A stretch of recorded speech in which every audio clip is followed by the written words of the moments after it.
မြဝတီဆိုတာထိုင်းနဲ့မြန်မာကြားကနေဆက်မျိုးတစ်မျိုးဖြစ်လို့ပဲထင်ရပေမဲ့တကယ်တော့စိတ်แท้ကိုတိတ်တိတ်လေးဝင်လာနိုင်တဲ့တဘာဝရဲ့အေးချမ်းမှုနဲ့ယဉ်ကျေးမှုတမိုးကြီးတစ်ခုကိုပေးစွမ်းနိုင်တဲ့မျိုးလေးပါချစ်ခင်ဖော်ရတဲ့လူနေမှုနဲ့တောင်တန်းလှလှလေးတွေရဲ့အကြားမှာတည်ရှိတဲ့ဒီမျိုးကနေမဲဆိုင်မျိုးစီကိုတရားဖြတ်ကသွားလာလို့ရတဲ့အတွက်အနေနဲ့ရရက်ကခီးသွားတွေကိုဆွဲဆောင်နေပါတယ်ထူးခြားစွာမူတည်နေတဲ့ကြောက်တလုံးကြီးဖျားကတော့မြို့ရဲ့စွမ်းအားနဲ့ဂုဏ်ရည်ကိုကိုစားပြုနေတဲ့အရာတစ်ခုပါတောင်ထက်ပေါ်မှာကြောက်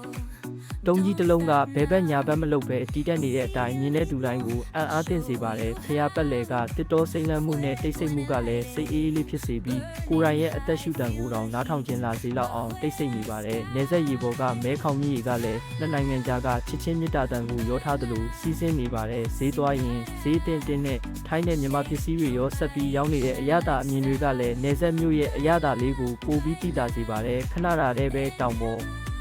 ဖျားတဆူထဲမှာကိုယ်စိတ်ကိုချချပြေလို့ရမယ်ဆိုတာကမဖြစ်နိုင်မယ်ထင်ပေမဲ့မြဝတီရဲ့တိတ်ဆိတ်မှုကတော့အဲ့ဒီမဖြစ်နိုင်တာကိုဖြစ်နိုင်အောင်ပြောင်းပေးတယ်တဘာဝနဲ့ယဉ်ကျေးမှုတိတ်ဆိတ်မှုနဲ့ရှုပ်ချက်မှုကနေဝေးခွာခြင်းတဲ့သူတိုင်းအတွက်မြဝတီဆိုတာချစ်ချင်းနဲ့တိဆောက်ထားတဲ့နေရာတစ်ခုလိုပဲဖြစ်နေပါတယ်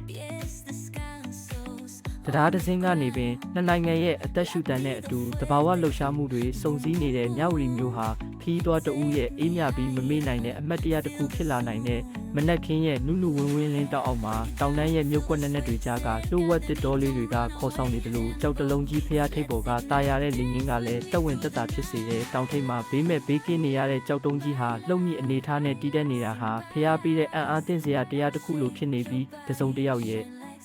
ယုံကြည်မှုကိုပြင်းပြင်းထန်ထန်ခံစားစေနိုင်တဲ့တစ်တော်နန်းနန်းနဲ့ရေတောင်ကြွားတန်ကြားကြားကစားတောက်ဆိုင်ကလေးတွေမှာနွေးနွေးထမင်းနဲ့ဟင်းလေးတွေကိုချစ်ခင်မှုနဲ့ဖိတ်ခေါ်တဲ့မိသားစုတန်တွေကလည်းအိမ်ပြန်ခြင်းစိတ်ကိုတတိယနိုင်ငံတစ်ခုမှာပြန်လှုပ်တံပေးနေတယ်လို့ပဲမြဝတီဟာ10မိနစ်အတွင်းမှာပင်မျက်စိဖွင့်ခြင်းကြည့်ခြင်းစရာတနာရီအတွင်းမှာစိတ်ကိုအေးစေတဲ့နေရာတစ်ခုတရက်အတွင်းမှာတော့မပြန်ခြင်းတော့တဲ့အမတ်တရားတစ်ခုဖြစ်လာစေတတ်တဲ့ချစ်ချင်းတည်ငြိမ်မှုတဘာဝရဲ့အေးမြမှုနဲ့အတူလူသားတွေရဲ့တည်ဆဲလက်တွေ့ဘဝဟာဒီမျိုး